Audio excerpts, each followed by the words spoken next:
नमस्कार दोस्तों, मैं राकेश कुमार आप सभी का आपके अपने YouTube चैनल तैयारी जीत की बाई आर के सर में स्वागत करता हूं। और दोस्तों आज हम बात करेंगे एसएससी जीडी एग्ज़ाम एनालिसिस 2023 की। जी हाँ दोस्तों, 16 जनवरी 2023 को एसएससी जीडी के चारों शिफ्टों का एग्ज़ाम ख़त्म हो चुका है और चारों शिफ्टों में पूछे गए जितने भी क्वेश्चंस मुझे मिले हैं सब इस वीडियो में डिस्कस करेंगे। तो पूरी वीडियो आप लोग ज़रूर देखिएगा। जिनका भी आने वाले शिफ्टों में एग्ज़ाम्स है उनके लिए ये वीडियो काफ़ी इम्पोर्टेंट होने वाली है। और दोस्तों अगर आपको पीडीएफ फाइल चाहिए तो वीडियो के डिस्क्रिप्शन में आपको टेलीग्राम ग्रुप का लिंक मिल जाएगा, वहाँ से आप पीडीएफ फाइल बिल्कुल फ्री में डाउनलोड कर पाएंगे। ठीक है। और दोस्तों किसी भी क्वेश्चंस में डाउट है डायरेक्टली आप हमें व्हाट्सअप कर सकते हैं, पीडीएफ के लिए भी आप हमें व्हाट्सअप कर सकते हैं। तो चलिए क्वेश्चंस देखते हैं। सौरमंडल का सबसे बाहरी ग्रह कौन सा है? तो सबसे बाहरी ग्रह जो है दोस्तों ये वरुण ग्रह है। सौरमंडल की जो कि केंद्र में, ठीक है, यहाँ पे केंद्र में सूर्य है। सूर्य के सबसे नज़दीकी ग्रह जो है वो बुध है और सूर्य के सबसे जो कि लास्ट में जो ग्रह है वह है वरुण ग्रह। ठीक है। 2022 तक कितनी लोकसभा के चुनाव हुए थे? तो इसका राइट आंसर हो जाएगा अब तक 17 लोकसभा के चुनाव हुए हैं। 2019 में 17वीं लोकसभा का चुनाव हुआ था जिसमें बीजेपी की जीत हुई थी। अब दोस्तों जो कि आने वाला चुनाव है 2024 में, तो 2024 में 18वीं लोकसभा की चुनाव होगी। ठीक है। नेक्स्ट क्वेश्चन देखते हैं। एक प्रश्न आया था कि 2022 में उत्तर प्रदेश के गोला गोड़कर नाथ उपचुनाव के विजेता कौन थे? तो इसके बीजेपी के विजेता थे अमन गिरी। ठीक है। अमन गिरी उपचुनाव में जीता था। उन्होंने सपा के विनय तिवारी को 34,000 वोटों से हराया था। ठीक है। एक प्रश्न आया था कि जलियांवाला बाग हत्याकांड किस शहर में हुआ था? तो ये अमृतसर पंजाब में हुआ था। जलियांवाला बाग हत्याकांड 13 अप्रैल 1919 को हुआ था। ठीक है। नेक्स्ट क्वेश्चन देखते हैं। अश्वघोष की सभी पुस्तक कौन कौन सी है? दोस्तों आपसे पूछा था कि जो आपके अश्वघोष कनिष्क के दरबारी कवि हैं उनकी कौन सी पुस्तक है, या फिर पुस्तक दे के पूछा था कि ये किसकी पुस्तक है। तो बुद्ध चरित्रम, जो कि यही शायद पुस्तक आपके ऑप्शंस में थे, आप कमेंट करके बताइएगा। बुद्ध चरित्रम उनकी पुस्तक है। एक उनके पुस्तक है दोस्तों सौंदर्यानंद काव्यम। ठीक है। सौंदर्यानंद काव्यम उनकी पुस्तक है।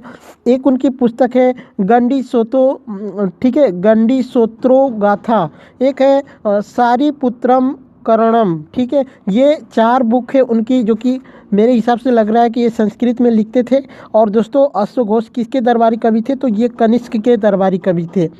सिक्किम का लोक नृत्य कौन सा है, ऐसा पूछा था। तो सिक्किम का सभी लोक नृत्य मैं बता देता हूँ। संगनी, तमांग, सेलो, गैनी, शब्दों और सिंगनी चाम, ये सभी क्या है? सिक्किम के लोक नृत्य हैं।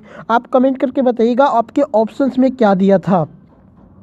एक प्रश्न आया था दोस्तों कि भारत में जीएसटी कब लागू हुआ था? तो भारत में जो जीएसटी लागू हुआ था दोस्तों ये 1 जुलाई 2017 को लागू हुआ था। 30 जून और 1 जुलाई की मध्य रात्रि को आयोजित समारोह में प्रधानमंत्री नरेंद्र मोदी इसे लॉन्च किया था। तत्कालीन राष्ट्रपति प्रणब मुखर्जी और वित्त मंत्री अरुण जेटली भी समारोह में मौजूद थे। जीएसटी लागू करने वाला भारत का पहला जो राज्य था वह था असम। ठीक है।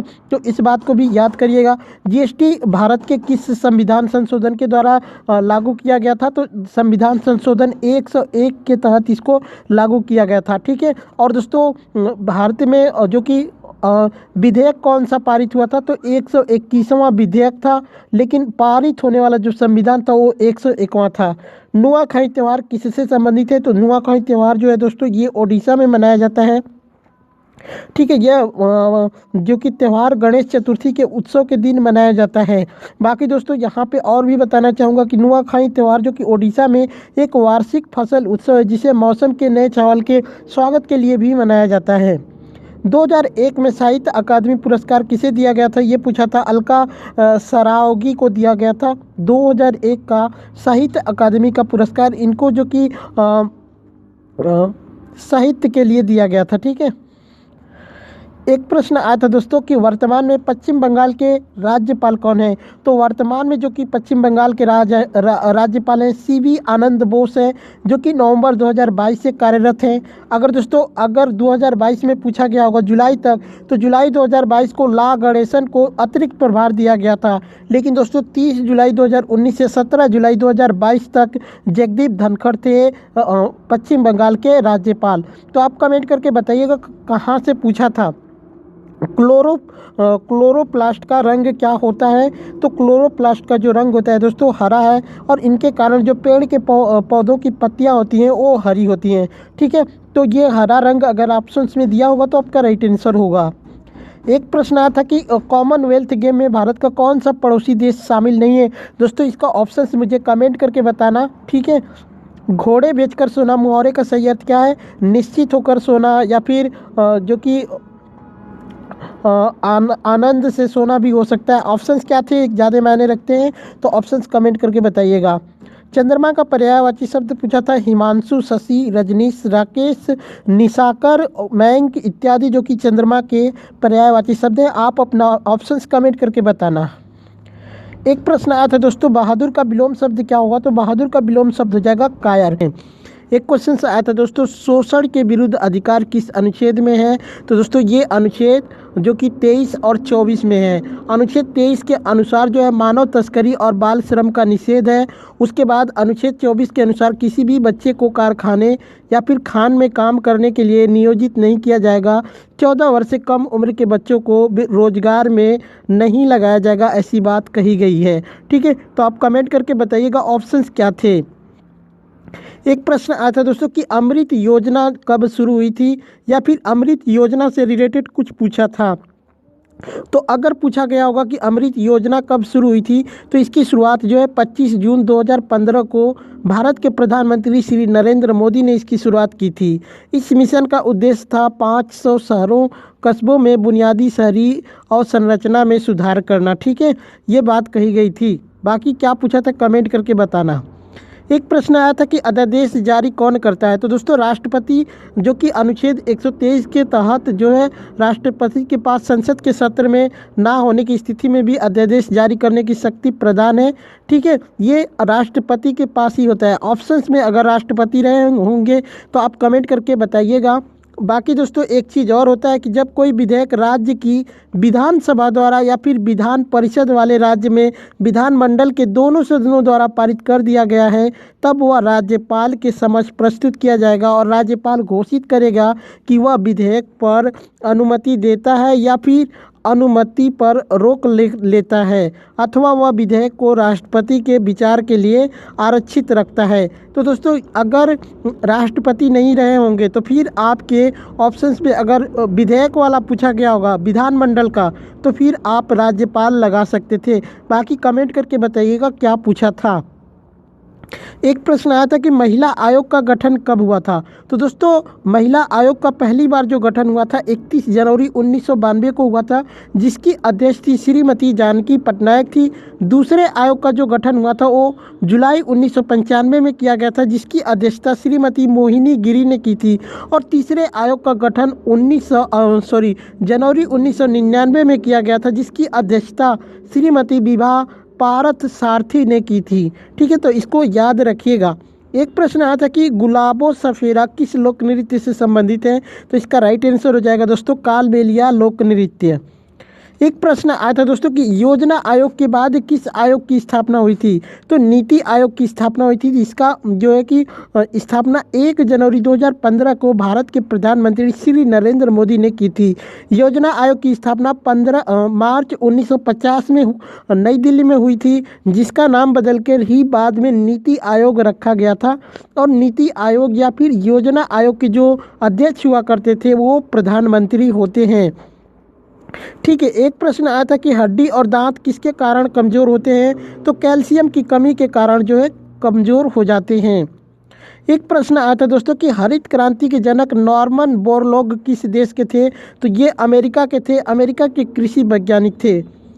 ठीक है, एक प्रश्न आया था दोस्तों कि पाटलिपुत्र जो कि पाटलिपुत्र से पहले मगध की राजधानी कौन थी? ये पूछा गया था।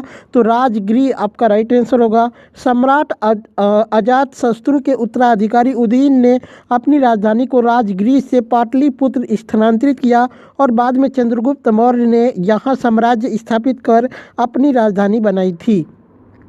ठीक है, चलिए नेक्स्ट क्वेश्चन देखते हैं। लंगोटी में फाग खेलना मुहावरे का सही अर्थ क्या होगा? तो दरिद्रता में भी आनंद मनाना या फिर बुरे समय में खुशी मनाना। ठीक है, 2022 का one day under 19 cricket world cup किसने जीता, या फिर इसी से रिलेटेड पूछा था तो भारत ने इंग्लैंड को हराकर 5वीं बार विजेता बना था दोस्तों। सबसे अधिक भारत ने ये मुकाबला अपने नाम किया है 5वीं बार। उसमें जो है 2022 में उप विजेता इंग्लैंड थी। और दोस्तों इसका आयोजन वेस्ट इंडीज में हुआ था। सर्वाधिक रन जो कि डेवाल्ड ब्रोविस ने बनाए थे, जो कि 506 रन उन्होंने बनाए थे। सर्वाधिक विकेट जो है डूनिथ वेलेज ने लिया था कि जो कि 17 विकेट थे। वहीं मैन ऑफ द सीरीज की बात करें तो सर्वाधिक रन बनाने वाले डेवाल्ड ब्रोविस को ही मिला था मैन ऑफ द सीरीज का मुकाबला। आई थिंक इससे रिलेटेड जो भी क्वेश्चन पूछा गया होगा आप बताइएगा कमेंट करके क्या पूछा था।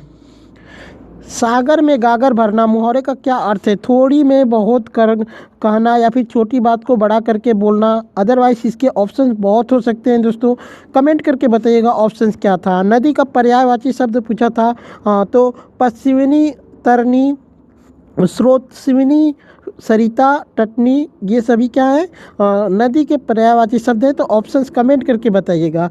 एक दोस्तों प्रश्न आया था तेलंगाना की विधानसभा से किसी सीट से विजेता पूछा था, वो एग्जैक्ट नहीं पता चल पाया दोस्तों कि कौन सी सीट से।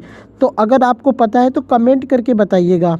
तो दोस्तों ये थे वर्तमान में भारत के स्वास्थ्य मंत्री कौन है ये पूछा था, तो मनसुख एल मंडाविया आपका राइट आंसर हो जाएगा। ठीक है, अशोक सम्राट किसका पुत्र था ये क्वेश्चन था, तो बिंदुसार का पुत्र था। उनकी माता का नाम क्या था, तो उनके माता का नाम था रानी धर्मा। ठीक है, ये रानी धर्मा उनके माता का नाम था। एक प्रश्न आया था दोस्तों कि हम्पी महोत्सव कहाँ पे मनाया जाता है, तो हम्पी महोत्सव जो है कर्नाटक में मनाया जाता है। इसको विजया महोत्सव के नाम से भी वहाँ पे जाना जाता है। 7वीं पंचवर्षीय योजना में विकास दर कितनी बढ़ी थी?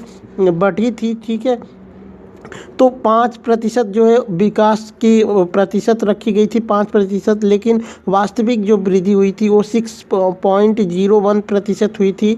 वहीं बात करते हैं तो इसमें प्रति व्यक्ति आय की जो वृद्धि हुई थी 3.7% थी। तो दोस्तों शायद यहीं आपसे पूछा था कि प्रति व्यक्ति आय कितनी बढ़ी थी, तो आप कमेंट करके मुझे बताइए इससे क्या पूछा था। ठीक है, नेक्स्ट क्वेश्चन देखते हैं। धोवन सोडा या फिर धावन सोडा का रासायनिक सूत्र क्या है ये पूछा था। Na2CO3 जो कि इसको सोडियम बाइकार्बोनेट भी कहते हैं, सोडियम कार्बोनेट भी कहते हैं Na2CO3 को। ठीक है, ये धोवन सोडा का रासायनिक सूत्र है। 2022 में नरेंद्र मोदी ने अरुणाचल प्रदेश में किस हवाई अड्डे का उद्घाटन किए थे, तो इसका राइट आंसर हो जाएगा डोनी पोलो को ग्रीन फील्ड हवाई अड्डा भी कहा जाता है। ये ईटानगर के होलोंगी में जो कि अरुणाचल प्रदेश में है, इसको नरेंद्र मोदी ने उद्घाटन किया था 2022 में। नेक्स्ट क्वेश्चन देखते हैं। एक और क्वेश्चन आया था कि 2019 में कौन सा नियम पारित किया गया था, तो दोस्तों 2019 में नागरिकता संशोधन बिल को लोकसभा ने 10 दिसंबर 2019 को तथा राज्यसभा ने 11 दिसंबर 2019 को पारित किया था। ठीक है, तो आपका नागरिक संशोधन बिल जो है अगर दिया होगा ऑप्शंस में तो राइट आंसर होगा। 2022 में प्रधानमंत्री नरेंद्र मोदी ने झारखंड में किसका उद्घाटन किए थे, तो उन्होंने देवघर एयरपोर्ट का उद्घाटन किया था 2022 में, जुलाई 2022 में। तो आप लोग कमेंट करके बताइएगा ये भी क्वेश्चन आया था या फिर नहीं। विशाखापट्टनम का बंदरगाह कैसा है ये पूछा गया था, तो यह देश का चौथा सबसे बड़ा ग्रह है दोस्तों। और दोस्तों यहाँ पे यह बंदरगाह देश का सबसे गहरा बंदरगाह भी है। तो अगर दिया होगा कि सबसे गहरा बंदरगाह तो ये बात बिल्कुल सही है। इसकी स्थापना 1933 में व्यापार के लिए शुरू की गई थी और ये प्राकृतिक रूप से बना हुआ बंदरगाह है दोस्तों। इस बंदरगाह पर 170 मीटर लंबी जहाज ठहर सकती है। ठीक है, मृत सागर की सीमा किन देशों से लगती है, तो जॉर्डन और इजराइल से लगती है। मृत सागर एक नमक की झील है जो कि पूर्व में जॉर्डन और पश्चिम में इजराइल की सीमा द्वारा साझा की जाती है। एक प्रश्न आया था कि आगा खां ट्रॉफी किस खेल से संबंधित है, तो इसका राइट आंसर हो जाएगा दोस्तों हॉकी से। तो दोस्तों हैं चौसा का युद्ध कब हुआ था, तो दोस्तों चौसा का युद्ध 26 जून 1539 में हुआ था, जो कि चौसा बिहार में मुगल सम्राट हुमायूं और अफगान शेर शाह सूरी के बीच यह लड़ाई लड़ी गई थी। ठीक है, एक क्वेश्चन आया था कि प्रधानमंत्री श्रीमती इंदिरा गांधी के जो कि कार्यकाल में जनसंख्या वृद्धि को रोकने के लिए क्या योजना शुरू की गई थी। तो देशव्यापी नसबंदी कार्यक्रम शुरू हुआ था। अदरवाइज क्या पूछा था कमेंट करके आप लोग ज़रूर बताइएगा। अगर नसबंदी वाला पूछा गया होगा तो बिल्कुल राइट आंसर होगा। एक प्रश्न आया था दोस्तों कि मकर संक्रांति का त्यौहार कब मनाया जाता है। तो दोस्तों ये तो 14 जनवरी को ही मनाया जाता है, लेकिन दोस्तों कई सालों से 15 जनवरी को भी मनाया जाने लगा है मकर संक्रांति का त्यौहार। यानी कुछ लोग 14 जनवरी को मनाते हैं, कुछ लोग 15 जनवरी को। अदरवाइज ऑप्शंस क्या थे, अगर आपके ऑप्शंस में 14 और 15 दोनों थे तो फिर आप 14 लगा सकते हैं। अदरवाइज़ अगर आपके ऑप्शंस में 15 नहीं थे, केवल 14 थे, तो आप 14 लगाएंगे। बाकी दोस्तों अगर आपके ऑप्शंस में 14 नहीं है, 15 है, तो केवल आप 15 लगाएंगे। अदरवाइज़ ऑप्शंस कमेंट करके आप बताइएगा। 2022 में राष्ट्रपति चुनाव के लिए विपक्ष का उम्मीदवार कौन था, ये पूछा गया था क्वेश्चन। तो यशवंत सिन्हा थे विपक्ष के उम्मीदवार। और दोस्तों 75 वर्ष में भारत के राष्ट्रपति द्रौपदी मुर्मू, जो कि 15वीं भारत की जो है यहाँ पे 15वीं राष्ट्रपति बनी और पहली आदिवासी महिला राष्ट्रपति निर्वाचित होने वाली भारत की पहली महिला भी हैं। यानी सब दलित राष्ट्रपति बनने वाली पहली भारतीय महिला हैं। वैसे बात करें दोस्तों तो भारत की पहली जो महिला राष्ट्रपति बनी थी वो बनी थी श्रीमती प्रतिभा देवी सिंह पाटिल बनी थी। ठीक है, नेक्स्ट क्वेश्चन देखते हैं। राज्य के मंत्री को शपथ कौन दिलाता है। तो ये राज्यपाल दिलाते हैं। ठीक है, मौर्य काल की प्रांतीय राजधानी कौन थी। तो दोस्तों मौर्य काल की कौन से प्रांत की राजधानी पूछा था, ये कमेंट करके बताइएगा। वैसे मौर्य साम्राज्य की जो राजधानी थी वो थी पाटलिपुत्र। ठीक है, पहले क्या था दोस्तों, जो कि पहले था राजगृह। ठीक है, उसके बाद दोस्तों मैं यहाँ पे बता देता हूँ, सभी मौर्य साम्राज्य को 4 प्रांतों में बांटा गया था। पूर्वी भाग की राजधानी थी तौसाली। ठीक है, तौसाली थी, ये पूर्वी भाग की राजधानी थी। दक्षिण भाग की राजधानी थी दोस्तों सुवर्णगिरी। ठीक है, उसके बाद उत्तरी भाग की जो राजधानी थी तक्षशिला थी और पश्चिमी भाग की जो राजधानी थी उज्जैन थी। उज्जैन या उस टाइम उज्जैनी कहा जाता था इसको। तो आप कमेंट करके बताइएगा किस भाग का, मतलब कौन से प्रांत का पूछा था। पूर्वी का पूछा था, दक्षिणी का पूछा था, उत्तरी का या फिर पश्चिमी का। अदरवाइज मैंने सभी बता दिए हैं, कमेंट करके आप लोगों को बताना है। एथेनॉल का रासायनिक सूत्र पूछा था C2H6O, जो कि एथेनॉल का रासायनिक सूत्र हो जाएगा दोस्तों। वर्तमान में भारत के अटॉर्नी जनरल कौन है। तो जनरल R वेंकट रमणी, जो कि भारत के 16वां अटॉर्नी जनरल बने हैं। 1 अक्टूबर 2022 से 3 साल के लिए इनको नियुक्त किया गया है। ठीक है, नेक्स्ट क्वेश्चन देखते हैं। 2022 के पैरालंपिक खेलों की मेजबानी किसने की थी। तो ये राइट आंसर हो जाएगा दोस्तों, चीन में हुआ था। चीन की जो राजधानी बीजिंग है उसमें इसका आयोजन हुआ था। मौलिक कर्तव्य किस अनुच्छेद में और कितने हैं। तो कुल मौलिक कर्तव्य जो है दोस्तों वो 11 हैं। अनुच्छेद 51A में है और भाग यहाँ पे पूछेगा तो भाग 4 में है। इसको भी याद रखिएगा, भाग 4 में हैं। और दोस्तों बता दें आपको कि जो कि 42वां संविधान संशोधन के द्वारा जो कि 10 मौलिक कर्तव्यों को जोड़ा गया था, बाद में जो कि 86वां संविधान संशोधन के द्वारा 11वां मौलिक कर्तव्य जोड़ा गया। इस समय जो है भारत में की संविधान में टोटल 11 मौलिक कर्तव्य हैं जो कि अनुच्छेद 51A में हैं। जंगल का राजा शेर है, तो जंगल का पर्यायवाची शब्द पूछा था, तो पर्यायवाची शब्द पूछा गया होगा तो वन होगा। एक बच्चे ने बोला कि सर पर्यायवाची कौन जंगल का पर्यायवाची नहीं है, ऐसा पूछा था। उसमें था कि जो कि अयस्क था। तो अगर अयस्क रहा होगा दोस्तों, अगर अयस्क रहा होगा, ठीक है, अगर ये रहा होगा, अगर पूछा गया होगा कि जंगल का पर्यायवाची शब्द कौन नहीं है, तो फिर अयस्क को आप लगा सकते थे। अदरवाइज क्या पूछा था कमेंट करके बताना है आपको। स्थिर का विलोम शब्द पूछा था, तो स्थिर का विलोम शब्द हो जाएगा चंचल। अग्नि का पर्यायवाची शब्द पूछा था अनल, आग, आगी, ज्वलन। धूमकेतु, कृषाणु, हुतासन। ठीक है, वैश्वानर, सूची, ज्वाला इत्यादि, जो कि अग्नि का पर्यायवाची हो जाएगा। भवन का पर्यायवाची शब्द पूछा था घर, निकेतन, गृह, आयतन, आलय, निवास, गेय, सदन, आवास, निलय, धाम। आगार इत्यादि जो कि भवन का पर्यायवाची शब्द हो जाएगा। एक आया था दोस्तों कि झारखंड का लोक नृत्य कौन सा है, ऐसा पूछा गया था। तो झारखंड का जो लोक नृत्य है फगुआ नृत्य हो जाएगा, मंडा नृत्य हो जाएगा, भगतिया नृत्य हो जाएगा, सोहराई नृत्य, दसाई नृत्य, सरहुल नृत्य, कर्मा नृत्य, जतरा नृत्य, नाग नृत्य इत्यादि जो कि झारखंड का लोक नृत्य है। ऑप्शंस में क्या थे ये कमेंट करके आप लोगों को बताना था। तो दोस्तों ये थे आज के 4th शिफ्ट का एग्ज़ाम जो कि आपके एग्ज़ाम्स में पूछे गए थे। बाकी वीडियो कैसी लगी कमेंट करके आप लोग ज़रूर बताइएगा और क्वेश्चंस ज़रूर बताइएगा। ठीक है, तो चलिए चलते मिलते हैं नेक्स्ट वीडियो में। तब तक के लिए जय हिंद, जय भारत।